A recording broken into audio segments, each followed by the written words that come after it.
Hai teman-teman Mestakula, kembali lagi bersama aku Jovita dan aku Garini di Selaras Bersama Mestakula. Nah, di mana channel ini kita akan membahas dan berdiskusi tentang gimana sih kita menjadi orang yang makin bahagia setiap hari dan bertumbuh menjadi lebih baik lagi. Nah, di episode kali ini kita akan membahas nih satu isu Gar yang udah kayaknya makin banyak di sekitar kita, tapi kayaknya penting banget kita bahas, yaitu apa? Depannya S, belakangnya S Gar, apa tuh? Stres. Yes. Stres. Dan dimana di sini kita nggak hanya akan membahas stres, tapi juga cara-cara praktis ya Gar, gimana untuk kita nih yang mungkin yang lagi nonton video ini lagi stres atau mungkin teman-teman lagi stres. Nah, di-share lah video ini cara untuk bisa mengurangi stres dan hidup lebih bahagia dan zen. Nah, sebenarnya Gar, gimana sih kita nih bisa tahu kalau kita tuh lagi stres atau bisa mengenali orangnya lagi stres nih Gar, itu ciri-cirinya kayak apa sih biasanya? Jadi sebenarnya mungkin ciri-cirinya bisa kita bagi ketiga ya, ada di emosi, fisik, sama perilaku. Kalau dari emosi itu biasanya yang pertama ngerasa overwhelmed mungkin, terus gampang khawatir, gampang cemas, kadang-kadang juga jadi gampang marah atau frustasi, atau ada juga yang jadi gampang sedih atau tiba-tiba tuh suka nangis tanpa sebab gitu. Nah itu dari segi emosi. Ada juga dari segi fisik. Biasanya tuh yang paling gampang untuk dikenali adalah nafasnya tuh jadi pendek dan detak jantung tuh meningkat. Kemudian biasanya itu jadi berlanjut susah tidur atau misalnya malah tidurnya kebanyakan. Ada juga kadang-kadang yang punya masalah pencernaan, diare atau misalnya gampang mual. Atau yang sering sakit kepala atau migrain tuh sebenarnya juga mungkin tanda-tanda stres. Kalau aku dulu tuh yang paling kerasa adalah itu ya gampang deg-degan. Sama aku tuh suka tiba-tiba tangannya tremor. Kalau lagi deg-degan itu lanjut tremor gitu. Nah kalau dari segi perilaku itu bisa jadi menarik diri dari society ya, dari lingkungan, menarik diri, terus misalnya jadi nggak bisa beraktivitas seperti biasanya karena mungkin suka jadi menghindari tanggung jawab, menunda-nunda mengerjakan hal-hal, atau yang mungkin lebih parah itu bisa ada yang kayak dari tadinya mungkin nggak ngerokok jadi ngerokok, dari yang tadinya mungkin nggak minum alkohol jadi minum alkohol, atau mungkin jadi beralih ke substance lainnya gitu. Nah itu ciri-ciri stres yang common ya. Cuman kalau memang stres itu sudah berlangsung secara panjang, lama dan bisa berubah jadi depresi, nah itu biasanya butuh bantuan dari profesionalnya. Yes. Jadi pokoknya harus bisa identifikasi itu semua. Tapi kalau udah parah dan udah benar-benar merubah gaya hidup yang ekstrim, mungkin lebih baik ke professional help ya. Betul. Yang nanti kita akan share di episode ini adalah hal-hal yang ya mungkin stresnya yang masih bisa manageable gitu. Betul. Pokoknya harus lebih aware teman-teman. Nah karena stres itu kan ibaratnya nggak bisa instan ya Gar. Stres aja juga akumulasi. Betul. Sama dengan penanganannya juga sebenarnya nggak bisa instan langsung kayak gitu. Cuma pasti kalau misalnya dengan tepat, cara yang tepat itu bisa gitu. Nah contohnya apa sih sebenarnya yang kita saranin dan udah kita praktekin juga ya Gar ya. Itu kita nggak bisa tuh serta-merta mengubah stres dengan aksi yang kita lakukan. Itu bisa tapi mungkin jadinya nggak sustainable gitu. Kayak ibaratnya ini kita sering share juga di teman-teman Mestakula tentang identity shift gitu. Jadi mulainya bukan dari aksi tapi dari identity kita dulu, di dalam dulu kita benerin dulu. Kita tuh orang seperti apa sih? Apakah yang tadinya mungkin kita orangnya stresan, gampang stres, gampang marah segala macam, kita harus ubah itunya dulu. Kita harus ubah identitinya adalah seorang mungkin Garini yang resilient, yang bisa melewati segala tantangan dan bisa bangkit setelah itu gitu. Jadi harus punya identity yang kuat itu dulu. Terus bisa abis itu akan mempunyai belief. Jadi ya dari identity ke belief. Beliefnya adalah kita bisa apapun yang di luar kita yang terjadi sehari-hari ini itu di luar kontrol kita. Yang di dalam kontrol kita adalah bagaimana kita merespon hal-hal tersebut. Nah itu belief yang penting dulu tuh Gar untuk bisa memanage stres gitu kan. Nah baru setelah punya belief yang benar gitu kan, nah baru di emosinya kan pasti ngikut. Jadi ketika ada trigger-trigger stres nih, entah lagi pas scroll sosmed segala macem, emosi kita kayak biasa aja. Mungkin yang tadinya kayak gampang marah atau jealous atau anxious, jadinya enggak ya biasa aja. Ya nggak apa-apa orang punya kayak gitu. Nggak apa-apa orang lagi stres terus kita bukan kepancing stres juga. Betul. Ya kan. Habis itu setelah emosinya benar, baru deh ke aksinya.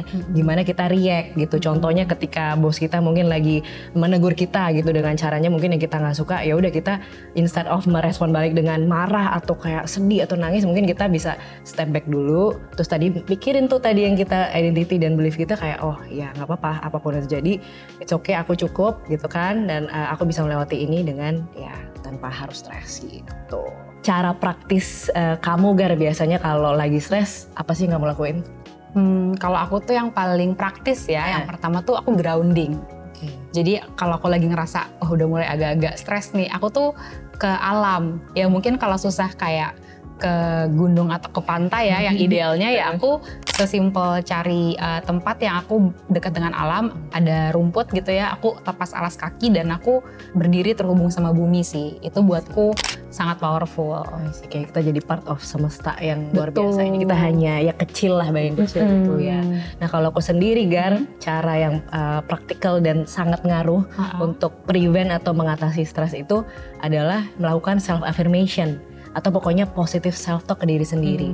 Karena kan selama ini kita terbentuk nih, entah yang nonton nih berapa puluh tahun ya. Kalau kita sih kita ngajak-ngajak ya. Kalau aku kan udah 30 tahun lebih gitu kan, udah punya subconscious mind gitu kan. Nah memang butuh waktu tuh untuk kita pengen membuat identity tadi. Nah caranya ya harus di set tuh. Setiap pagi kita secara intensional ngomong ke diri kita kalau kita punya identity A, B, C gitu. Jadi kita menginstil, memprogram diri kita untuk punya belief kalau kita tuh ya bisa menghadapi segala hal. Kalau apapun yang di luar diri kita tuh ya kita nggak usah pusingin gitu. It's okay. Kayak gitu, itu penting Gar. Oke. Kamu apalagi Gar yang kira-kira praktis juga bisa kamu pakai ketika stres itu melanda? Aku jangkar juga tuh meditasi dan yoga. Kalau meditasi tuh aku ngerasa pernah ya kejadian aku mau menghadapi sebuah hal di mobil tuh aku ngerasa overwhelmed, panik, stres, detak jantung tinggi dan lain-lain ya. Akhirnya aku diem dulu bentar, meditasi 5 menit, tapi itu sangat powerful. Abis itu aku keluar mobil dengan percaya diri, dengan tenang dan dengan kayak yakin bahwa aku tuh supported gitu. Yes. Kalau yoga sendiri kan memang artinya ya union ya, kesatuan antara mind, body, and soul. Jadi buat aku yoga tuh juga go to banget sih kalau lagi ngerasa stres. Aku gelar yoga mat, aku yoga itu udah langsung membuatku feel better. Dan kalau misalnya lagi nggak sempet yoga gitu, aku biasa pasang yoga nidra di malam hari sebelum tidur. Itu juga instantly bikin lebih baik. Yes. Kalau kamu apa lagi, Jo? Aku juga suka yoga. Anyway, tapi yang juga jadi jangkar aku juga di saat-saat sulit itu adalah sleep hypnosis Gar.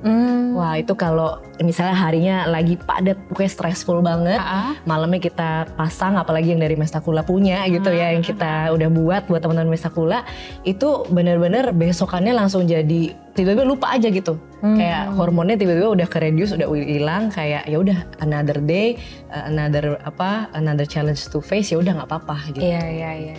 Karena dia memang rewiring subconscious mind juga ya, Jeff. Bener. Kalau tadi kan secara keseluruhannya gitu kan ya, kayak gimana caranya, mungkin kita sekarang bahas satu persatu nih Gar, gimana untuk mengurangi stres. Silahkan Gar. Ya mungkin yang pertama dari grounding dulu kali ya, cara untuk mengurangi stresnya ya.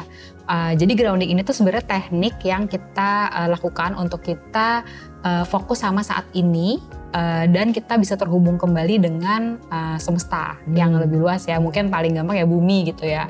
Dan ternyata manfaat grounding ini udah banyak nih yang meneliti, pertama bisa membantu menurunkan tingkat stres, kemudian bisa meningkatkan fokus dan konsentrasi, terus bisa membantu kita tuh ngerasa lebih tenang, balance, dan yang paling hebat itu ya ternyata bisa loh gejala fisik tuh berkurang dengan grounding ini. Mungkin nanti banyak ya penelitian dan video-video di YouTube ya yang udah membahas tentang itu. Nah cuman ada beberapa cara nih yang paling gampang dilakukan kalau mau berlatih grounding. Selain yang pertama itu adalah lepas alas kaki, terus cari rumput atau cari pasir, itu yang paling gampang. Kalau misalnya ada waktu lebih gitu ya, mau sambil ke hiking, ke gunung, atau misalnya ke pantai, bermain di pantai, itu grounding energinya sangat bagus gitu, sangat besar. Nah cuman yang cara termudah kedua adalah dengan melakukan fokus kepada nafas. Jadi grounding itu juga bisa dilakukan dengan membawa fokusnya ke nafas, maksakan nafasnya, terus mungkin boleh juga divisualisasikan diri itu terhubung dengan bumi. Ada yang ngevisualisasiin itu dalam bentuk ada akar tertanam dari dasar tulang punggung ke bumi gitu ya. Ada juga yang membayangkan ada air terjun mengalir dari diri ke bumi gitu. Sebenarnya visualisasi itu ngebantu kita untuk menyatukan energi lagi dengan energi bumi yang sebenarnya kita ya tinggal di bumi besar ini gitu kan ya. Itu sih tentang grounding. Kalau sekarang cara yang kedua nih untuk kita bisa mengurangi stres gitu, yang praktikal juga Gar, yang tadi aku sebut yaitu self affirmation atau ya positive self talk ke diri sendiri.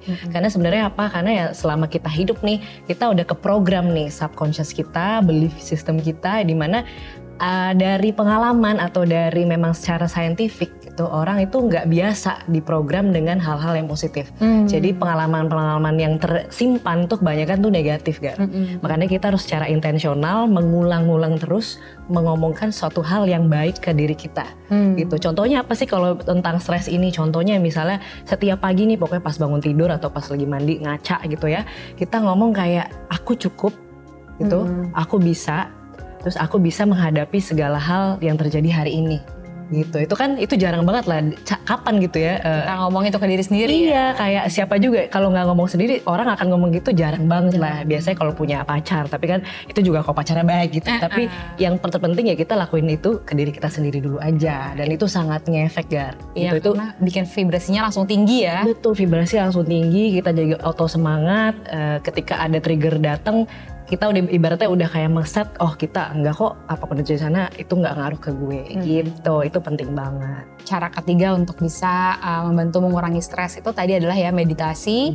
Dan ternyata tuh emang udah banyak ya jurnal penelitian yang menunjukkan manfaat meditasi sehari-hari gitu ya. Yang pertama itu ya kita bisa mengaktifkan kembali si parasympathetic nervous system kita tadi itu. Kita ke rest and digest. Nah, ketika kita sudah di rest and digest itu, kita biasanya jadi lebih relax gitu ya, bisa healing lagi, nafas tenang lagi, terus kemudian kita juga bisa jadi lebih aware sama apa yang sebenarnya terjadi di diri kita, dan kita bisa mungkin mengambil aksi yang lebih mindful gitu. Dan sebenarnya ini meditasi sangat mudah ya untuk dilakukan gitu ya. Mungkin sesimpel duduk, kita pejamkan mata, fokus kepada nafas, terus merasakan nafas, merasakan apa yang sebenarnya tuh terjadi aja gitu. Mungkin ada yang bilang enjoying the stillness gitu ya. Dan kalau misalnya emang nggak biasa ya, mungkin ada monkey mind, ada pikiran-pikiran terus-menerus datang, itu sebenarnya ya diizinkan aja, karena mau nggak mau ya emang kita banyak otak berfungsi untuk berpikir ya gitu. Nah, kalau misalnya tadi ya mau mulai meditasi tapi nggak tahu atau mungkin bingung, udah banyak banget ya sekarang tuh guided meditation, mungkin di podcast, di YouTube, itu udah ada banyak banget gitu. Terus tadi tentang yoga ya gitu, mungkin udah banyak ya teman-teman, aku makin seneng sih makin banyak yang akhirnya mencoba yoga gitu. Dan yoga ada banyak ya, ada mungkin vinyasa yoga, ada yin yoga kalau mau yang lebih restoratif gitu ya. Tapi mungkin yang paling mungkin bisa dilakukan setiap hari atau mungkin ketika lagi butuh itu adalah yoga nidra. Jadi yoga nidra ini tuh posisinya biasa lagi dalam savasana, tiduran, dan biasanya itu dipandu untuk relaksasi yang mendalam. Biasanya itu fokus kepada nafas, terus fokus kepada bagian-bagian tubuh, terus kemudian bisa ada visualisasinya juga. Dan ini tuh bener-bener bisa bawa diri ke relaksasi total. Dan ini bagus banget untuk dilakukan sebelum tidur, karena ya abis itu kita drift off to sleep-nya nyaman aja gitu, pelan-pelan dibawa menuju ke tidur. Cara berikutnya untuk kita bisa mendapatkan kualitas hidup yang lebih baik sama juga less stress itu adalah memprogram ketika malam hari Gar. Dengan cara sleep hypnosis atau ya hipnosis untuk bisa tidur yang dalam. Nah sebenarnya sleep hypnosis itu apa sih? Ya sebenarnya untuk kita bisa less stress sebenarnya kan butuh tidur yang cukup dan tidur berkualitas. Nah dengan sleep hypnosis ini bisa mencapai tuh relaksasi yang dalam. Tapi juga ketika tidur ini kan masa-masa yang paling luar biasa ya di tubuh kita tuh, dilepaskan tuh hal-hal yang hormon-hormon yang tidak perlu lagi dirilekskan, dan di situ sleep hypnosis masuk dengan memberikan alam bawah sadar kita afirmasi atau belief system yang bagus untuk kita, yang mau kita set gitu. Contohnya tadi kan kita mau set menjadi orang yang lebih percaya diri, orang yang bisa menghadapi segala tantangan. Nah di sleep hypnosis ini dibantu nih Gar diprogram lah belief system kita ketika tidur. Karena itu masa yang paling tepat tuh Gar untuk bisa memprogram dari otak sampai akhirnya nanti muncul ke tubuh juga. Nah, selain memprogram itu jadinya ngefek juga ke deep relaxation yang dimana ya udah tidur kita makin dalam, terus ketika bangun jadinya udah seger lagi gitu kan ya, dan itu yang luar biasa banget sih Gar, bisa dicoba juga. Iya, jadi kalau yoga nidra tuh ngebantu conditioning menuju ke tidur gitu ya. Terus kemudian kalau di sleep hypnosis tidurnya di rewiring lagi nih ya, rewire brainnya di program ulang. Betul, dan ini biasanya sleep hypnosis bisa sama hipnoterapi bisa, atau sama guided yang secara suara aja juga bisa Gar gitu. Jadi dengerin sleep hypnosis Mestakula itu juga bisa banget yang udah kita buat sedemikian rupa. Dan di sini biasanya teman-teman kalau di sleep hypnosis itu kita akan ada panduan untuk yaitu kan mencapai relaksasi dulu pertama. Habis itu kedua akan diberikan visualisasi yang positif. Jadi udah bayangin dulu proses tidurnya atau kayak visualisasi hidup yang kita mau itu kan. Habis itu ditaruh lah afirmasi positif di situ sampai akhirnya pengantar untuk tidur, untuk badan tuh bisa relax. Nah itu step-step kayak gitu. Ya gimana jadinya tidur kita nggak berkualitas ya, karena bener-bener udah nih mantap. Jadi ketika nanti sadar atau conscious pagi harinya, makin kita semangat dan bisa menghadapi segala tantangan di hari itu. Nah, buat teman-teman yang mau memulai merubah identitas menjadi lebih tenang, lebih balance, dan lebih less stress, bisa ikutin nih program Calm and Balance 7 Days to a Less Stressful Life dari Mestakula.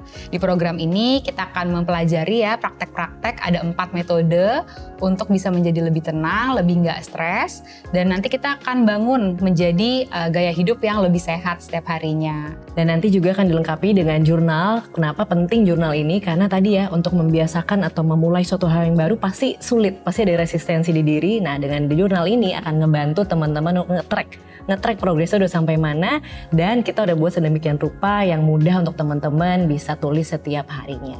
Iya, dan kalau misalnya sendirian gitu ya, kita ingin merubah diri sendiri, mungkin bisa. Tapi kalau ini kan kita bisa bareng-bareng ya, ada panduannya juga, terus mungkin dibekali juga dengan sains di balik semua itu gitu. Jadi kita berharap teman-teman bisa kicking off ya journey untuk merubah dirinya ini dengan lebih baik. Yes, dan yang waktu terbaik kan sebenarnya nih udah lewat nih kemarin. Waktu terbaik kedua adalah hari ini. Jadi teman-teman yang nonton video ini langsung klik link yang ada di caption dan description, dan sampai ketemu di program itu, oke? Dan sekarang kita pamit dulu. Terima kasih sudah bersama-sama di episode kali ini. Sampai jumpa di episode-episode selanjutnya. Dan semesta bersamamu.